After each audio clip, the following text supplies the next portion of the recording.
Good day everyone, especially to my instructor. Good day ma'am. So today I will report chapter 5 about personal selling and sales promotion.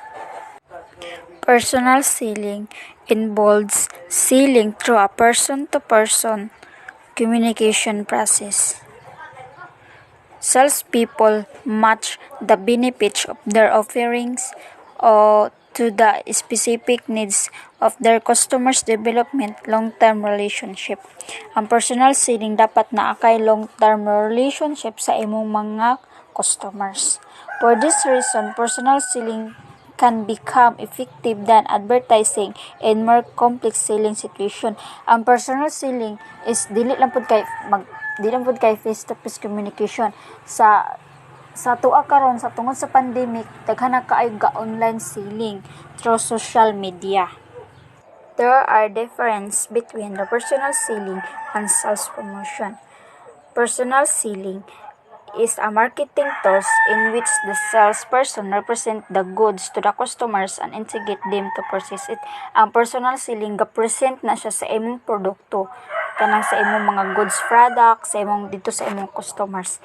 Ang sa sales promotion is a range of non-personal marketing activities that are carried on the immediate sales of product and services. Wala na siya non-person, wala na siya gagamit og tawo through online na siya ang sales promotion. Ang next is consequences. Long-term increase in sales. Sa personal selling, long-term increase na siya kanang sige increase imong mga product. Then sa sales promotion, short-term increase in sales kahinay. Next is sa communication. Sa personal selling is face-to-face or kanang mag face-to-face communication or kanang through cellphone. Next, ang sa sales promotion, indirect. Kanang diretso ra nimo siya sa imong customers. Silbi murag kanang direct hinalian. Next is nature of product. Sa personal selling, customized and technically complex. Kanang gi-customize kana imo sa na siyang gikuan imong mga product. Ang next is sa sales promotion is standardized and easy to understand. Kanang sayon ra kaayo, kanang dinalian na siya. The nature of personal selling. Most salespeople are well-educated, well-trained professional who work to build and maintain long-term customer relationship. So mostly gid sa mga salespeople kay mga edukado and well-trained para pod ma-maintain ilang long-term customer relationship. Parang magdugay pod sila mga customers kanang maayo ka mang sales talk na siya. Personal selling feed personal communication that attempts to inform customers and persuade them to buy product in an exchange situation.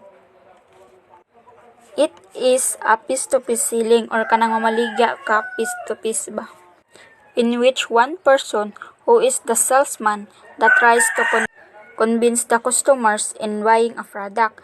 Like for example, mana ka nga palit ani nga sabon ma'am or sir kay makaputi gini siya within 3 days.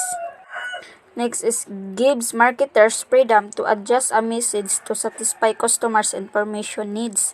So sa personal selling, kailangan nga hatagan natog freedom ang atoang customers to choose or kailangan pod nga right information about sa product para masatisfy ang customers sa mga information's needs. That's all. Thank you. A pleasant day to everyone, especially to you, ma'am. By the way, I am Diana Jane Kimod, a second reporter. So my report is all about steps of the personal selling process. When we say personal selling is a form of selling that many companies rely on heavily to promote and move their products. Sa personal selling process, nag-involve siya 7 steps. And that 7th step is that a salesperson must go through with most sales. So, let's understand the 7 steps, because these 7 steps can help to improve your individual sales or the sales of your company. So, this is the 7 steps. First is prospecting, approach, making the presentation, overcoming objection, closing the sales, and following up. So, the first in the process involves prospecting with the steps in the process. So, in prospecting, ang sales representative naglook for new customers that they can potentially sell their product, and also ang prospecting is done na siya by calling or by going out into the market and talking to the people. And also this part of the process is a number game, and the sales representative has to contact many people. Next is pre-approach. The pre-approach is the second step in the personal selling process.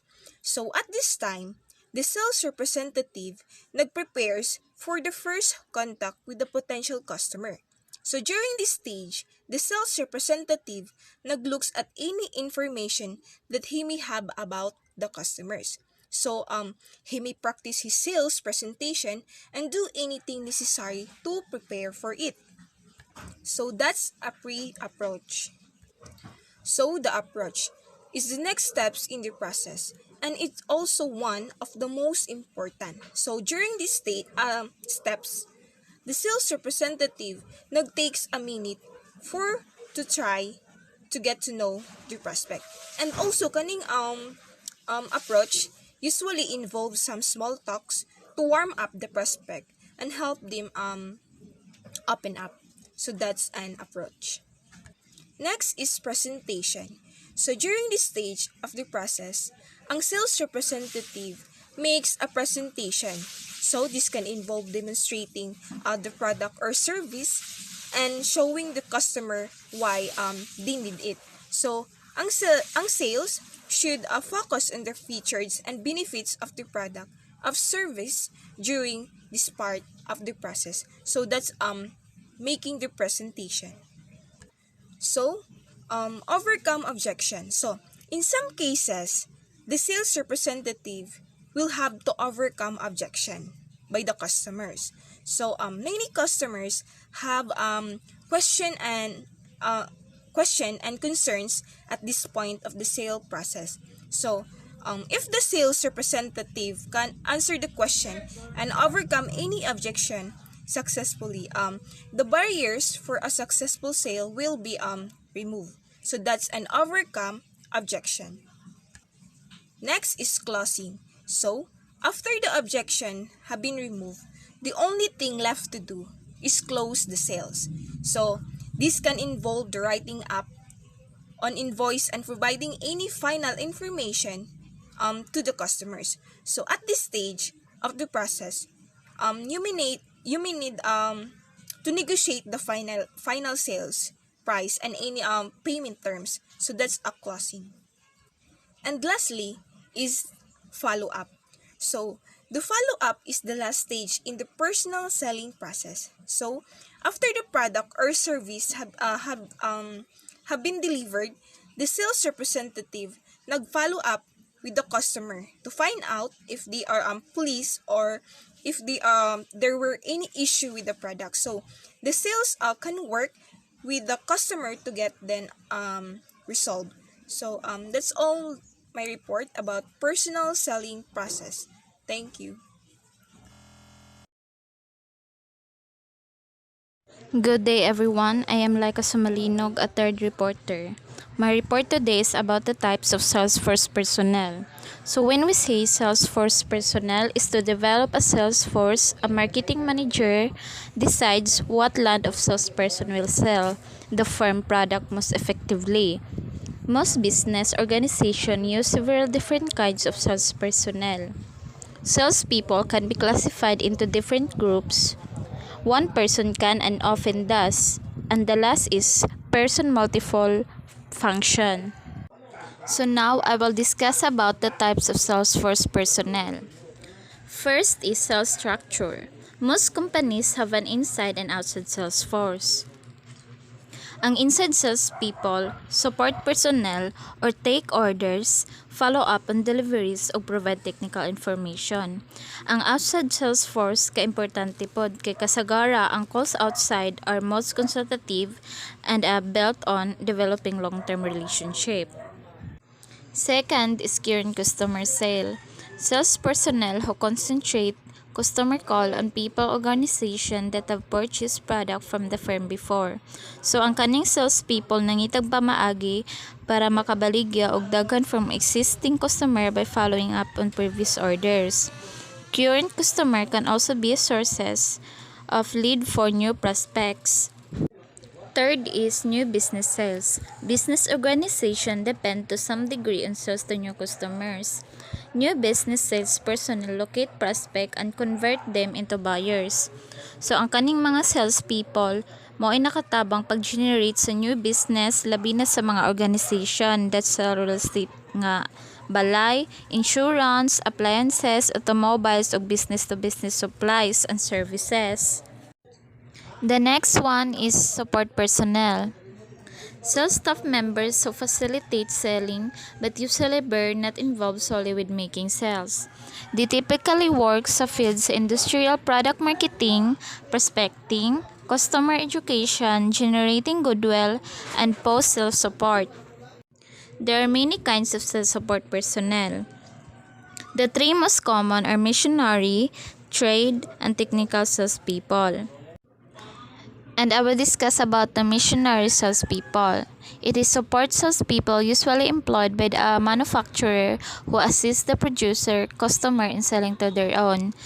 So, they are selling in which the salesperson role is to inform an individual with the power para ma-influence ang uban na mopalit sa product. Kaysa mag-direct sell sila anak nga person. A missionary salesperson is known as a detailer. Next is trade salespeople. It is involved mainly in helping a producer customer promote a product. So it is someone who calls a retailer para motabang na ma-display ug ma-advertise ug ma-sell ang product sa customer. And the last one is technical salespeople. It is support salespeople who give technical assistance to a firm current customer. So, they promote and sell the product pinaagi sa pagpakita on how it works. Kay kani siya nga work is often highly technical. They sell product like computers, heavy equipment, ug steels. And that's the end of my discussion. Thank you. Good day everyone. I am Sheremy Ramirez and this video is the continuation report of Laika Somalino. So my assigned topic is about team and relationship selling. Personal selling is a complex process due to in large part of rapid technological innovation. So when we say personal selling, basically it focuses on specific products to build a long-term relationship with a customer and also by finding a solution to their specific needs. Team selling.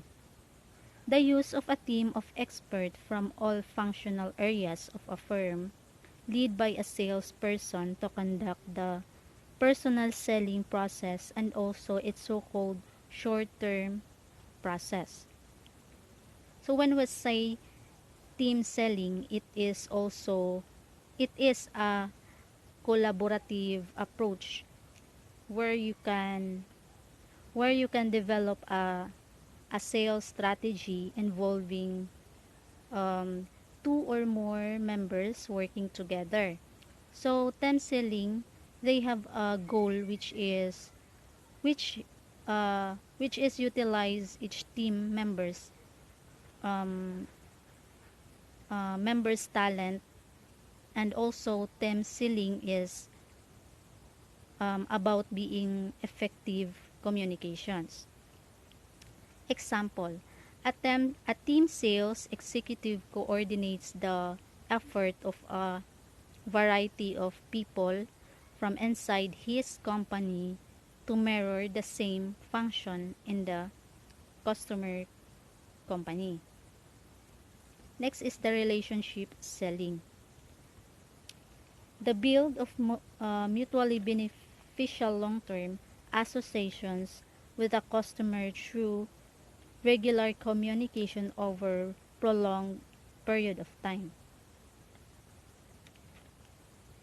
So in short, you build a relation to your customer, so uh, so that you know their instant needs and wants, and also it involves finding a solution, listening to them and understanding well, and also relationship selling refers to a sales technique that emphasizes the connection between a salesperson and a potential customer instead of getting into product details and price negotiation. So basically, ang relationship selling, also known as consultative selling. So when we say consultative selling, it is a sales approach that based on understanding each customer's unique needs and how the products or services being sold that can address them. For example, um, hair salon. Miadto ko sa hair salon og uh, ang nga always nako ginaadtuan or kanang suki na nako ba. So basically naka-build nako og relationship sa ilaha. So kabalo na sila unsay kanang wants and needs nako para sa akong buhok. Kay naka-render naman og kanang good services ang salon sa akoa, so naka-build nag strong relationships between the sellers or marketers to consumers or customer. Bali mura na siya kanang loyal customer na ko nila. So that's it for my report. Thank you. Good day, everyone. By the way, my name is Ginalyn Busotros, and today I'll be discuss about the managing the sales force. So first, let's define what is sales force. So when we say sales force, it is directly responsible for generating of organization primary inputs. For example, the automobile salesperson and the sales staff found in the variety of retail store. Next is general areas of sales management.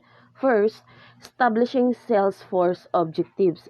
So, sales objectives tells salespeople what they are expected to accomplish during a specific time period, and also they are usually developed for both the total sales force and individual sales peoples. For example, the objectives for electric drill. Producer sales force might be to sell $18 million worth of drill or 600,000 drill annually.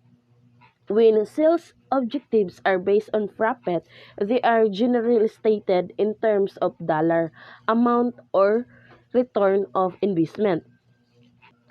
Next is determining sales force size.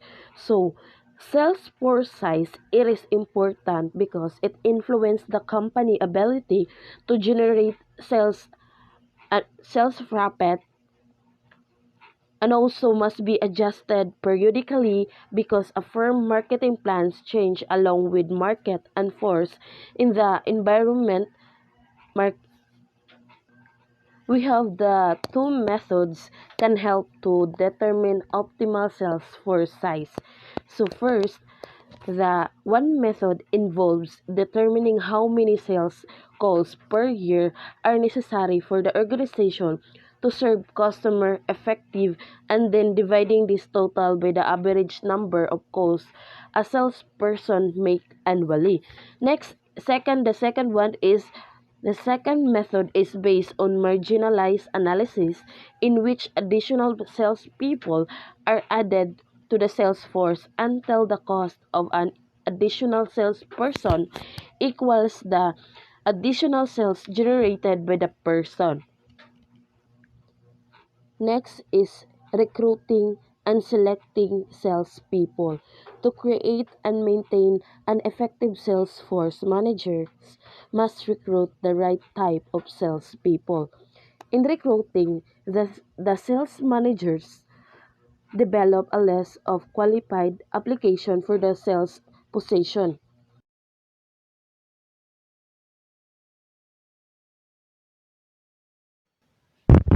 So, good day everyone. My name is Shumel Segovia. So, today I will be going to discuss uh, training sales personnel and compensation, compensating sales people under the personal selling and sales promotion in Chapter 5. So, uh, training sales personnel. So, in here, organization have formal training programs, other depend on informal, and some are depends on individual training. So, there are many times uh, training training programs. Whether the training program is complex or simple, developers must consider what to teach, whom to train, and how to train them. So, of course, the organization will select who needed this kind of training program, who needed this kind of training program, because different jobs needed different kind of training programs. So, that's for training personnel. So, training programs, it covers and concentrate on the company. It provides its products or selling methods. It is also aimed for at newly hired salespeople, experienced salespeople, or both. So, as I said, different training, different jobs needed kind of different kind of training program. Whether you are newly hired salespeople, experienced salespeople, or both. So, having ethics training helps institutionalize uh, ethical climate, improve employee satisfaction, or avoid misconduct. So, it is one of the advantage of having a training program. Empowering sales force through comprehensive training increases their effectiveness. Uh, as I said, it will increase the effectiveness of your employee when you have comprehensive training. So, sales training may be done in field at educational institution, in company facilities, and or using web-based technology. So, different kind of sales training can be done in many kind of places depending on the training program you are having. Compensating salespeople. So, administering compensation helps develop and maintain highly productive sales force in an organization. So, as it said, it will help develop and maintain highly product sales force in an organization because compensation motivates your sales employee uh, to be more productive, but to be more to have it motivates them to sell more, to have more uh, compensation. However, it should be flexible because not all compensation is suitable for this job. It may be suitable for this job, but not for the other job. So need to be flexible. That so it can be also equitable. That it will be fair to all. Whether you might be having a different kind of compensation, but it is still fair to everyone. It also needed to be easy to administer and easy to understand. Such compensation programs usually reimburses people for selling expenses, provide wage benefits, and deliver the required compensation level. So it depends on your company, your compensation. Your compensation, ano, your compensation differs on depending on what your company requires. So there are many kind of compensation plans. So at least there are three. So first is straight salary compensation plan. In here, sales people are paid a specified amount per time period regardless of selling effort. So means that you'll still have a specific amount of salary over time whether your sales performance is good or not. So that is what it means to have a straight salary compensation plan. And well, straight commission compensation plan is here salespeople's compensation is determined solely by sales for a given period. So in here, you as an employee, your salary will depend on how on your selling power. So your salary will depend on how high your selling volume is. So that's what means to have a straight commission compensation plan. Next is combination compensation plan. Salespeople receive sales salary plus a commission based on sales volume. So the word combination is combination of straight salary compensation plan and straight commission compensation plan. Here you will have a specific amount of salary over time with the amount whether it's monthly or whatever your company is given. So you will have your own specific, and also you will have another uh, income through your incentive or commission based on your sales volume. So that's this combination compensation plan. So there are many advantages and disadvantages also for this different kind of sales compensation plan. So for the state salary compensation plan is useful when compensating new sales people for new sales territories that require development work, sales requiring limited pre-sale and post-sales services. So the advantages of straight salary it is gives people security, gives sales manager control over sales people, easy to administer, yields more predictable selling expenses. And the disadvantages of straight salary is it provides no incentive. It needed closer supervision of salespeople, and when during sales decline, still expenses remain constant. While instead commission is especially useful when highly aggressive selling is required. Non-selling tasks are minimized. Company uses contractors and part-timers. So the advantages is it provides maximum amount of incentive by increasing and also by increasing commission rate. Sales manager can encourage salespeople to sell certain items. Selling expenses relate directly to sales resources. But the downside of straight commission is salespeople have little financial security. Sales manager have minimum control over sales force. It may cause salespeople to give inadequate service to smaller accounts. Selling costs less predictable. And while in combination, it is especially useful when sales territories have relatively similar sales potential. It also useful when firm wishes to provide incentive but still controls sales force activity. So the advantages are it provides certain level of financial security, it provides some incentive, can move sales force efforts in profitable direction. And well, the disadvantage of it is it selling expenses less predictable, and it's also may be difficult to administer.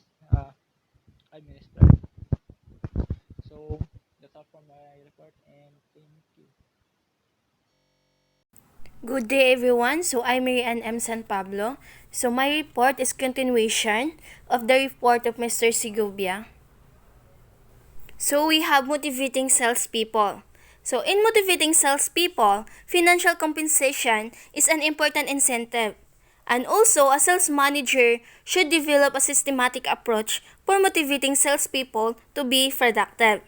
And actually, no-brainer that motivates sales team enjoy their work more and do their work better for resulting a healthier bottom line. And also, we should focus on key sales activities instead of results. Diba, focusing on sales results alone can be stressful. Mong dili angay sa business nga mag-overthinking ta.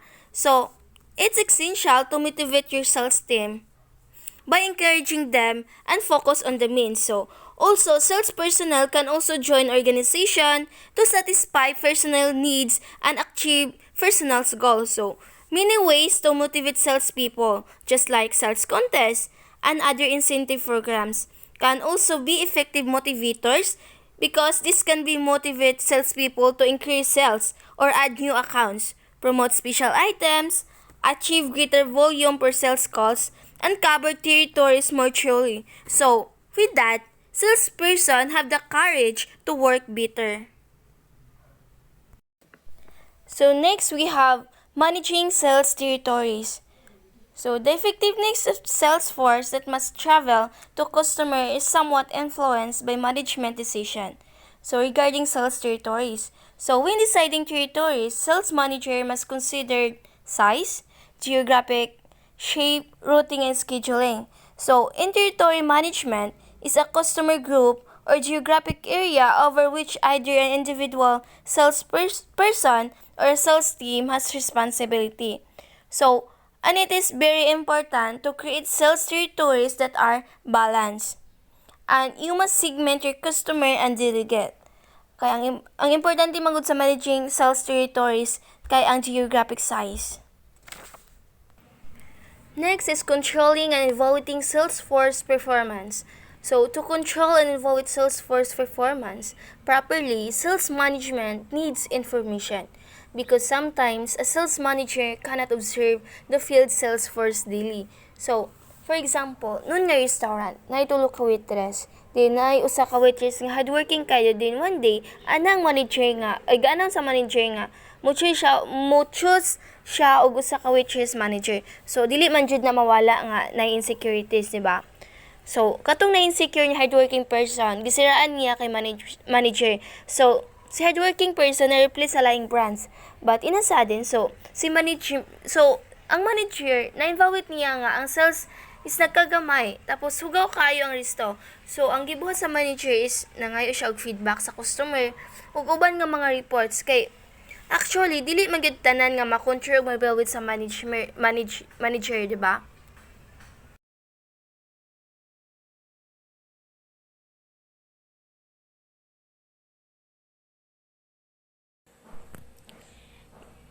Good day everyone, my name is Rogelyn Rosales from Bachelor of Science Entrepreneur. So for today, my topic is all about the nature of sales promotion. Sales promotion is an activity or material or both act as an indirect endorsement offering added value or incentive for the product to reseller, salespeople, or consumer. It compasses all promotional activities and materials other than personal selling, advertising, and public relation. For example, kanang I know you all familiar about sales promotion like kanang mga buy one get one for free, 50% off, 30 save 30 pesos, kanang bitaw mga ingunana, save 1 pesos. Mo na siya ang mga sales promotion. So, as the owner of the companies, they use their data analytic to evaluate the effectiveness of their sales force, which is the sales promotion activities. So, consumer sales promotion methods encourage or stimulate consumer to patronize specific retail stores or try particular products. Initiated by retailers often aim to attract customers to a specific location, wherein those use manufacturers generally introduce new product or promote established brand. So here are the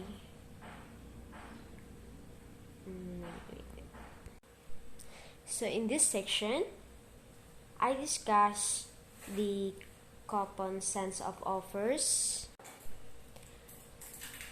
money refunds and rebates, frequent user incentive, point of purchase display, demonstration, free samples, premiums, consumer contests and games, and consumer sweepstakes. So, number one is coupons and sense of offers. Coupons reduce a product's price and aim to prompt customers to buy new established products, increase sales volume quickly, attract repeat purchasers. I know kamo tanan nakabaloan ni kaning. I know some of you nga nakakita na ni sa grocery stores kanang half price save, kanang mga ingon ana, kanang mga save 50%. Muna siya ang coupons. While the send-off offers, buyers pay a certain amount less than regular price shown in a level package. Same lang gyapon ni siya sa coupons. But kanang makabantay mo, makakuan mo kanang book daw and grab 30% off. Kanang mga yun ana ba? Mga summer sales 50%, yun mga yun ana. Mara siya ang send-off offers. So, second is money refunds and rebates. With money refunds, consumers submit proof of purchase and are mailed a specific amount of money. Example sa money refunds is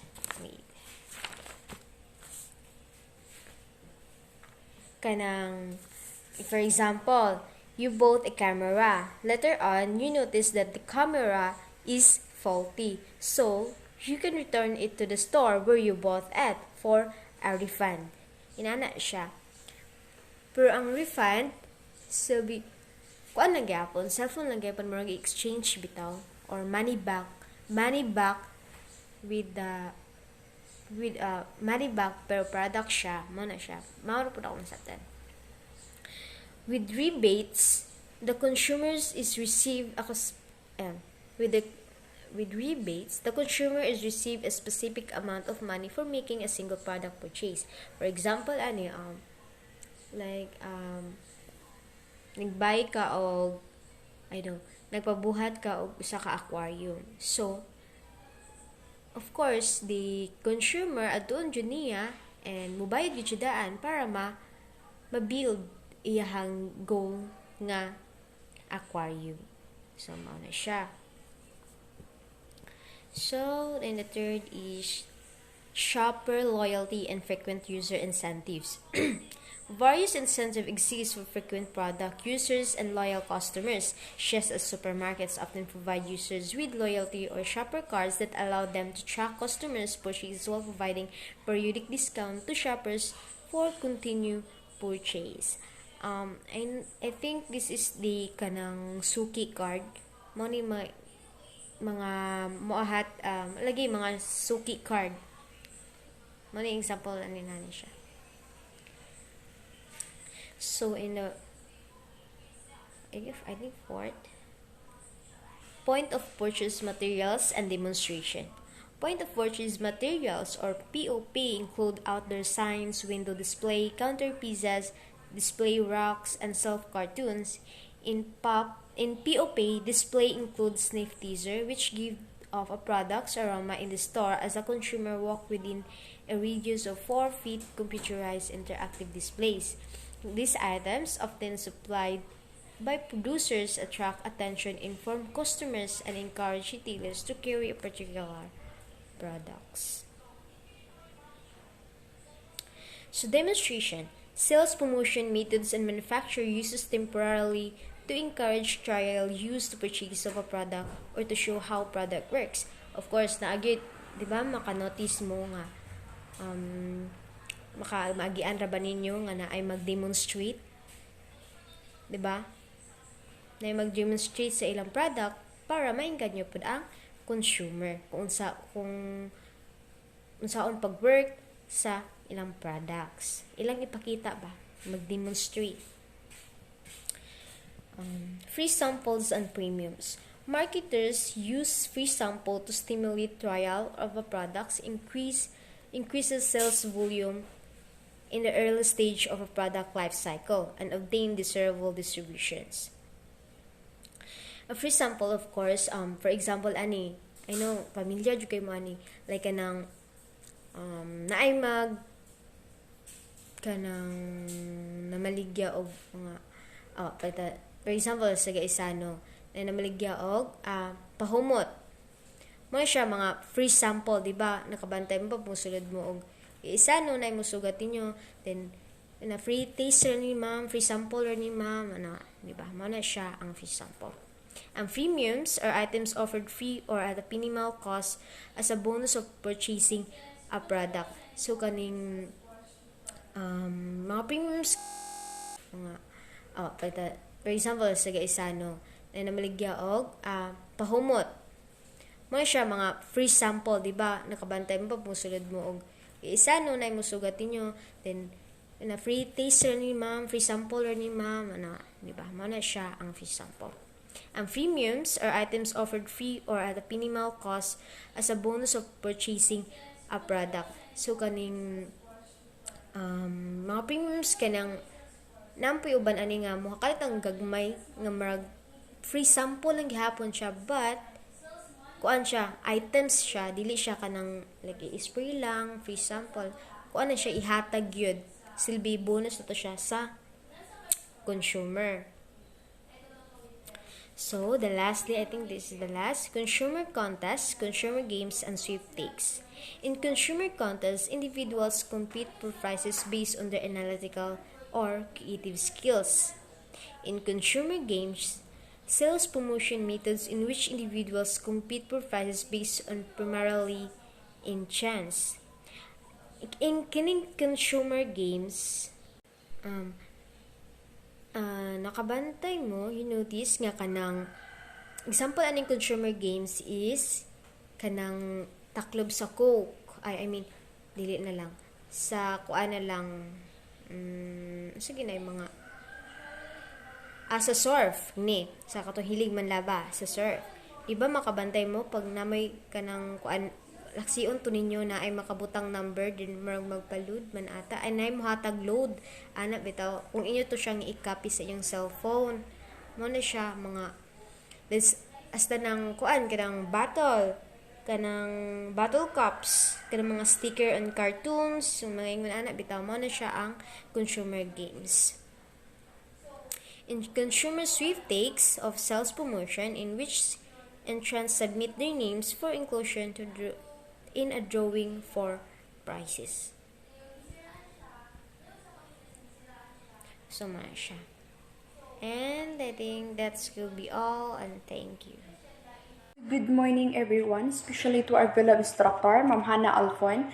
And now I'm a Grade 5 reporter and I tackle about the trade sales promotions method. So, free merchandise and gift. To reseller that purchase a stated quantity of products, free merchandise is used as payment for allowances provided through other sales promotions method. So, a dollar loader is a gift to a retailer that purchase a specified quantity of merchandise. So, for example, kanang t-shirt with a slogan or logo that a political party gives out the people during an election campaign, diba? Kung kung naay politics nga sa eleksyon, di ba uso man dyan na ilang panghatag og t-shirt nga naa ang ilahang mga logo, ilahang dagway sa kanang sa in front sa in front sa atong t-shirt. So or other example is ang calendar.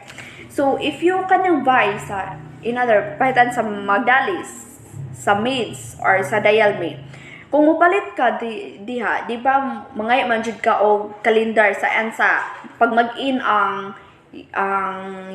kanang tuig. So or panalitan sa December. So pwede siya 2 days after mangayo ka mupalit ka. So sa pakita nimo sa kalendar, ang naa dito ang ilahang logo sa ilahang ngalan, location, contact number ug siya dapita nakabutang. And next is premium money.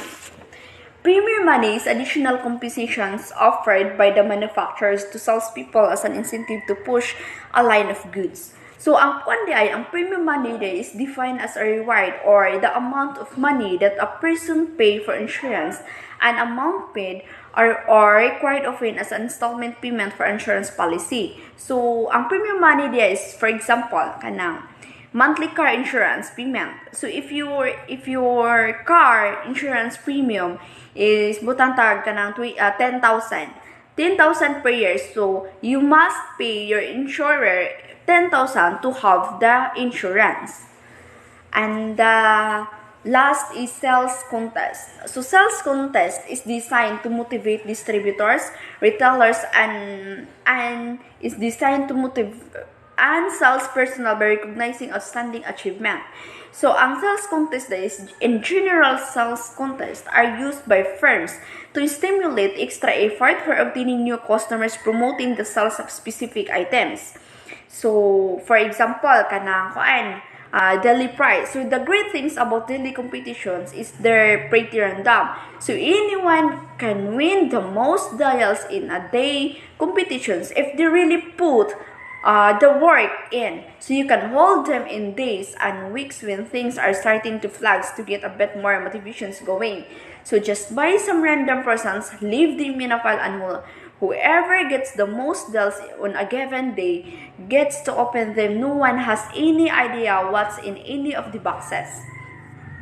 And what is the purpose of sales contest? So, ang purpose na sa sales contest is to provide extra incentive to increase sales volume, to bring more profitable sales volume, or to do, and that's all.